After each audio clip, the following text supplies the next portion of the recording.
Hello everyone, welcome to Seated Tube के इस video में आप लोग का बहुत बहुत स्वागत है। और आज हम सजीव टॉपिक को डिस्कस कर रहे हैं।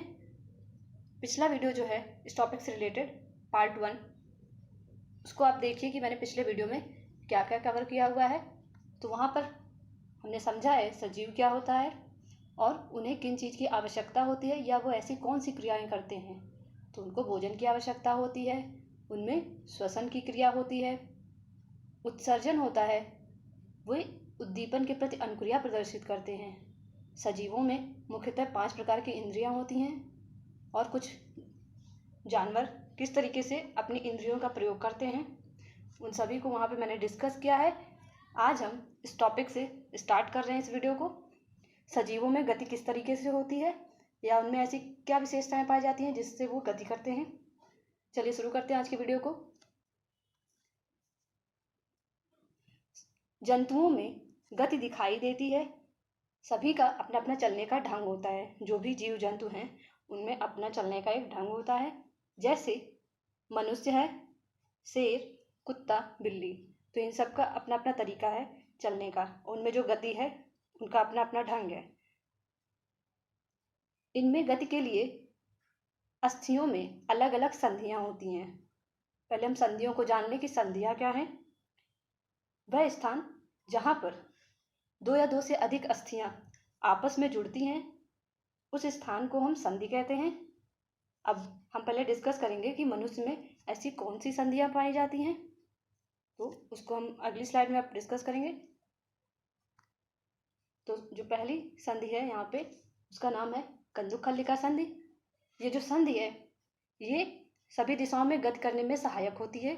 ये जो संधि है ये कूल्हे में पाई जाती है और कंधे में पाई जाती है। यहाँ पे है कूल्हे और कंधे में पाई जाती है। ये उसका चित्र है।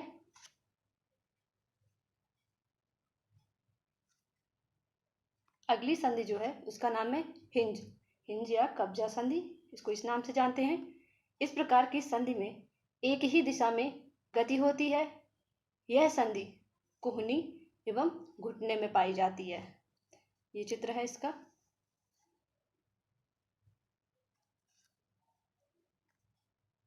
नेक्स्ट है अचल संधि।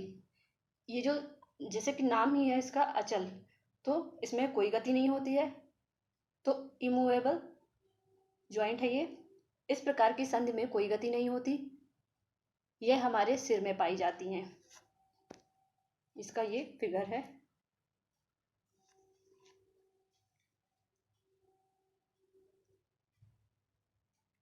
नेक्स्ट स्लाइड, धुराग्र या खूंटी संधि, इसको हम इस नाम से जानते हैं।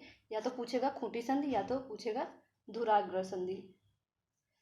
इस प्रकार की संधि में ऊपर नीचे दाएं बाएं एवं आगे पीछे होती है। तो ये इन सभी क्रियाओं के लिए ये मदद करती है ये संधि, जिससे हम ऊपर नीचे और दाएं बाएं या आगे पीछे देखते हैं। ये गर्दन के पास यहाँ पर है, इसको आप चित्र में देख लें।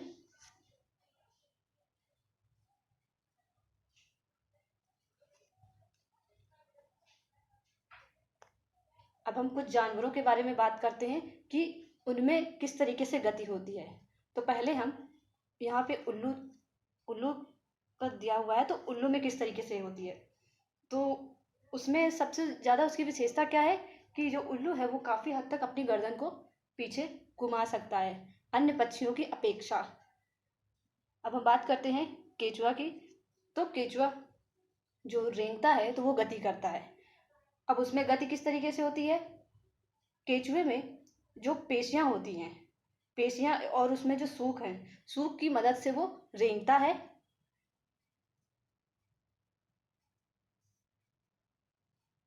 सांप के बारे में बात करते हैं। तो सांप किस तरीके से, क्योंकि सांप भी रेंगता है, तो सांप किस तरीके से, सांप अपनी पेशियों और उसमें जो उसके अंदर जो वलय होते हैं, तो वलय की मदद से वो रेंगता है जमीन पर।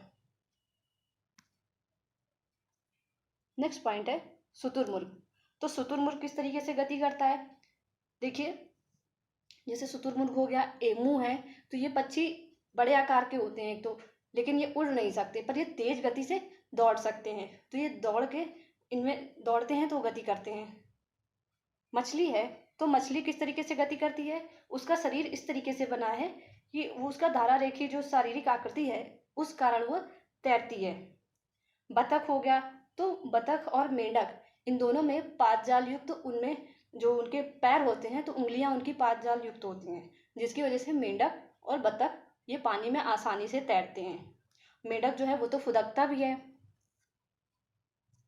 ये पॉइंट यहाँ पे हमें इन सभी जानवर के लिए याद रखना है। अब इस पॉइंट को हम डिस्कस करेंगे कि सजीवों में प्रजनन की प्रक्रिया क्या है। तो इस पृथ्वी पे जितने भी जीव मौजूद हैं वो अपनी जाति को बचाए रखने के लिए इस प्रक्रिया को अपनाते हैं। जिस प्रक्रिया के द्वारा सजीव अपने समान संतान उत्पन्न करते हैं उसको हम प्रजनन के नाम से जानते हैं। अब जो जंतु या जीव प्रजनन की प्रक्रिया अपनाते हैं उनको हम किस तरीके से रिकॉग्नाइज कर सकते हैं कि वे जरायुज हैं या अंडप्रजक हैं। तो इन दोनों पॉइंट को अब हम नेक्स्ट स्लाइड में डिस्कस करने वाले हैं। चलिए सबसे पहले हम बात करते हैं जरायुज। तो जरायुज किन्हें कहते हैं? इनको हम आसानी से पहचान सकते हैं कुछ विशेषताओं के द्वारा कि इनके शरीर पर बाल मौजूद होते हैं, इनके कान दिखाई देते हैं, ये बच्चों को जन्म देते हैं। अब इसमें कौन कौन से जानवर आएंगे? मनुष्य है, कुत्ता है और गाय। तो इस तरीके के जो जानवर जो बच्चे देते हैं तो उनमें हम इस विशेषता के द्वारा आसानी से समझ लेते हैं कि वो जरायुज कहलाएंगे। नेक्स्ट क्या है? अंडप्रजक। इसको हम अंडज के नाम से भी जानते हैं, कई जगह अंडज लिखा होता है, अंडज टर्म का यूज़ करते हैं। तो इनकी क्या विशेषताएं होती हैं कि इनके कान नहीं दिखाई देते, शरीर पर बाल भी नहीं होते और ये अंडे देते हैं। इसमें कौन कौन से जीव आएंगे? तो बतख है, मेंढक है, मछली है और छिपकली। तो इस तरीके के जो जानवर हैं उनके शरीर पे ना तो बाल होंगे और ना ही कान दिखाई देंगे, उनके पास होल होते हैं सुनने के लिए। ठीक, तो ये बात हमें यहाँ पे ध्यान रखनी है। नेक्स्ट है स्तनधारी। जो स्तनधारी हैं तो ये बच्चों को जन्म देती हैं और उन्हें दूध पिलाती हैं। इसमें व्हेल आएगी और चमगादड़ है, सील मछली। तो इस तरीके के जीव स्तनधारी वर्ग में आएंगे। अब यहाँ पर हम बात करते हैं कि पौधों में किस तरीके से प्रजनन होता है। स्लाइड को थोड़ा सा बड़ा कर देते हैं। पौधों में ज़्यादातर हम देखते हैं कि बीजों के द्वारा से प्रजनन होता है, लेकिन कुछ पौधे ऐसे भी हैं जिनमें हम और कई तरीकों से प्रजनन को देख सकते हैं। उदाहरण के लिए अगर हम बात करें यहाँ पे आलू की, तो आलू में उसमें जब हम मिट्टी में आलू को लगाते हैं तो उसमें छोटी छोटी आँख निकलती है उससे, तब आलू का पौधा उत्पन्न होता है उससे पूरी तरीके से। सिर्फ हम आलू को लगाते हैं, उसमें कुछ छोटी छोटी सी उभरे हुए पॉइंट से जैसे आँख होती है उसकी, जिसको हम आँख कहते हैं। तो जब मिट्टी में लगाते हैं तो उससे पौधा बनता है वो। ये प्रजनन की विधि है आलू के लिए। और पत्तियों के द्वारा हम पत्थर चट्टा में देखते हैं कि जो पत्थर चट्टा का जो पौधा होता है उसकी पत्तियों में ही हम देखते हैं कि साइड साइड में बहुत सारे छोटे छोटे पौधे निकल आते हैं, क्योंकि उसकी जो पत्तियाँ होती हैं वो उसमें साइड साइड से बहुत सारे कट बने होते हैं, डिज़ाइन होती है। और अगर वो पौधे में ही उसकी पत्तियों में हम ज़्यादातर देखते हैं कि वैसे ही निकली हुई होती हैं। और अगर हम उसकी सिर्फ पत्ती को तोड़ के अगर ज़मीन पर फेंक देते हैं तो भी उसमें साइड से बहुत सारे छोटे छोटे पौधे का निर्माण हो जाता है। तो पत्तियों के द्वारा हम पत्थर चट्टा इसका एक बहुत अच्छा उदाहरण है। जड़ के द्वारा हम शकरकंद में देखते हैं, उसकी जड़ों के माध्यम से हम शकरकंद के पौधे को उत्पन्न करते हैं इस तरीके से। लास्ट है कलम के द्वारा। तो गुलाब की जो टहनियाँ होती हैं जो थोड़ी मोटी होती हैं उनको हम कट करते हैं और मिट्टी में थोड़ी सी तिरछी करके उसको तिरछा करके हम उसको ज़मीन में लगाते हैं और जिससे गुलाब के पौधे का निर्माण हो जाता है। तो ये सारी जो विधि हैं ये इन सभी पौधों में हम देखते हैं ज़्यादातर। सजीवों में वृद्धि।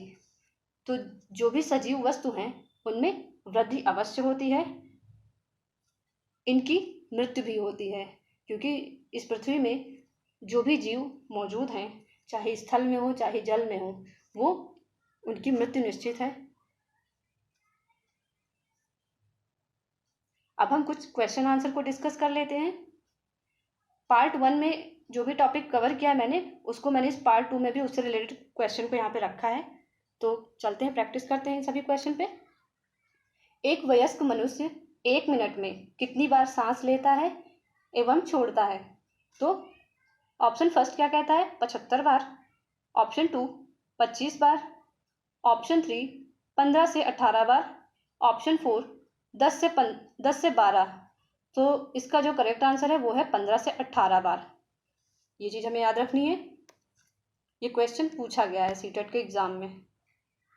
नेक्स्ट क्वेश्चन, जंतुओं का मुख्य उत्सर्जन अंग है? ऑप्शन फर्स्ट त्वचा। ऑप्शन 2 वृक्क। ऑप्शन 3 फेफड़े। ऑप्शन 4 आंतें। तो इसका जो करेक्ट आंसर है वो है वृक्क। तो जंतुओं में मुख्यतः उत्सर्जन अंग उनका वृक्क होता है। नेक्स्ट, मनुष्य की कोहनी और घुटने में कौन सी संधि पाई जाती है? तो इसका जो करेक्ट आंसर है वो है हिंज। बाकी अचल संधि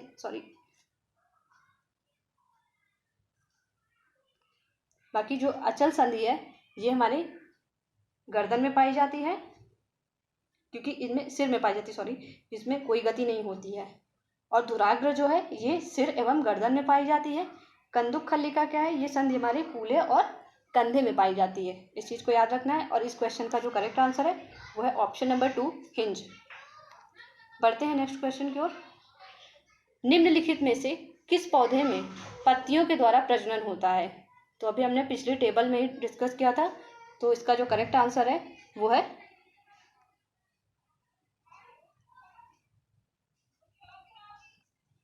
ऑप्शन नंबर 2 पत्थर चट्टा।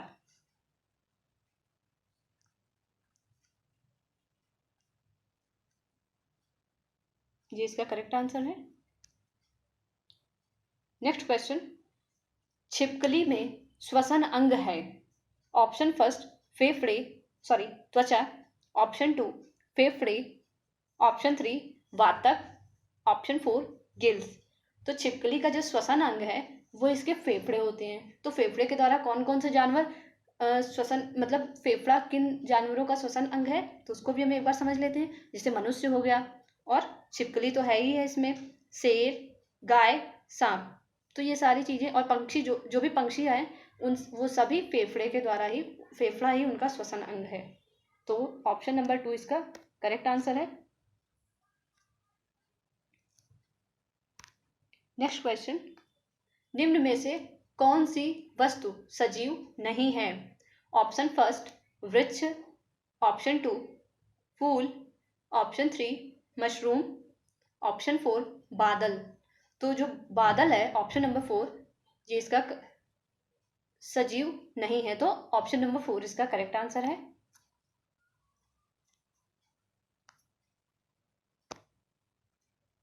नेक्स्ट क्वेश्चन, कुछ जानवर रात में जागते हैं। ये जानवर हर चीज को जिन रंगों में देखते हैं वे हैं।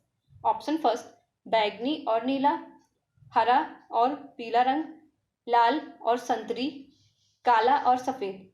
तो रात में जो जानवर जागते हैं और उनकी जो रात में देखने की क्षमता है वो काफी तीव्र होती है, लेकिन वो सिर्फ 2 रंग में देखते हैं, काला और सफेद। तो ऑप्शन 4 इसका करेक्ट आंसर है। नेक्स्ट क्वेश्चन, कुछ पक्षी हमारी तुलना में 4 गुनी अधिक दूरी देख सकते हैं। ये पंक्षी हैं। ऑप्शन फर्स्ट चील, बाज, गिद्ध। ऑप्शन 2 फाख्ता, कौवा, मोर। ऑप्शन 3 कौवा, चील, बुलबुल। ऑप्शन 4 बाज, कबूतर, तोता। तो इसका जो करेक्ट आंसर है वो है चील, बाज, गिद्ध। तो ऑप्शन नंबर फर्स्ट ध्यान रखना है। नेक्स्ट क्वेश्चन, पौधों में गैसों का आदान प्रदान कैसे होता है? ऑप्शन फर्स्ट जड़ों के द्वारा। ऑप्शन 2 तने के द्वारा। ऑप्शन 3 फूलों के द्वारा। ऑप्शन 4 पत्तियों के द्वारा। तो गैसों का आदान प्रदान जो है पौधों में ये 24 घंटे होता है। प्रकाश संश्लेषण की प्रक्रिया दिन में होती है सूर्य के प्रकाश के मौजूदगी में, लेकिन जो पत्तियों के द्वारा इनमें जो गैस का आदान प्रदान होता है पत्तियों में मौजूद सूक्ष्म रंध्र के द्वारा होता है।